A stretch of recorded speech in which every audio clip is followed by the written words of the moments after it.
Molweni mzonsundu, ndithemba uba nonke nisaphilile, uThixo saniphethe kahle. Siqala namhlanje i-series yemithetho elishumi. Masifunde ke ku-Exodus 20 uverse 2 noverse 3.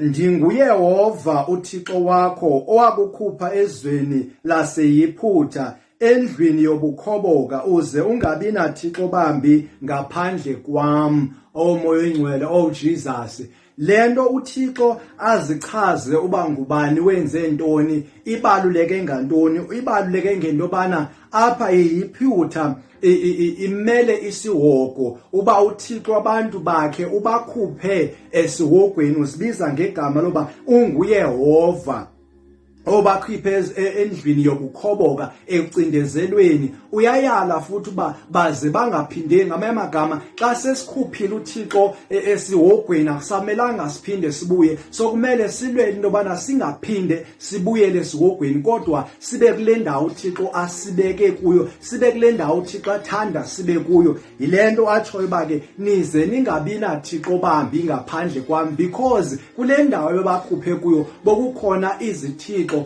othixo abahlukahlukeneyo. Abantu bebeya koothixo ngokwemeko abakuyo, bebeya othixo bebahlukahlukanisiwe ngokwemisebenzi, bekuthiwa lo nguthixo wento ethile.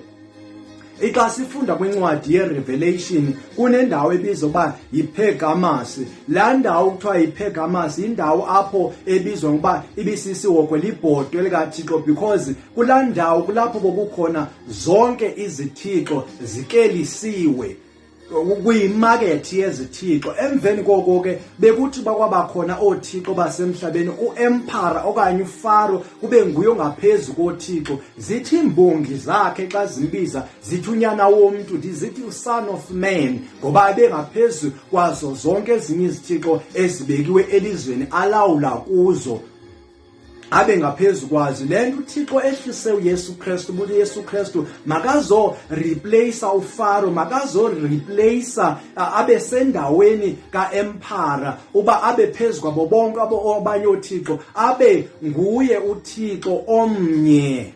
Abantu kufanele basuke kwizithixo zabo, kubo bonke oothixo abakhona emhlabeni baye kuye, ngoba unguthixo wayo yonke into. That is why uYesu Kristu efike wakwazi ukwenza yonke into ebekuthiwa yenziwa ngoothixo basemhlabeni, ngoba bekukhona uthixo okuthiwa nguthixo wesibhakabhaka, kube khona uthixo okuthiwa nguthixo wewayini, kube khona uthixo okuthiwa nguthixo wokutya, kube khona uthixo okuthiwa nguthixo wokuphilisa, kube khona uthixo okuthiwa nguthixo wokuhlakanipha, kube khona uthixo okuthiwa nguthixo wengcebo, nguthixo nantsika wokwandisa wokuba masimachume wento abantu bakwazi uba bakhulelwe bazalwe beyingothixo abaninzi. Abantu bebengahambi thixo omnye, kodwa uthi uthixo nize ningabi nathixo bambi ngaphandle kwami. Ngamanye amaxesha okanye ngamanye amagama, ndinguthixo okwazi ukuzenza zonke ezi zinto okuthiwa oothixo basemhlabeni bayazenza. Kudingeka yena yedwa uthixo wethu uJehova. Yingako etshoyo uba ningabi nathixo bambi, ngoba uyazazi bakho nto imehlulayo ukwazi ukuzenza zonke ezinye izinto.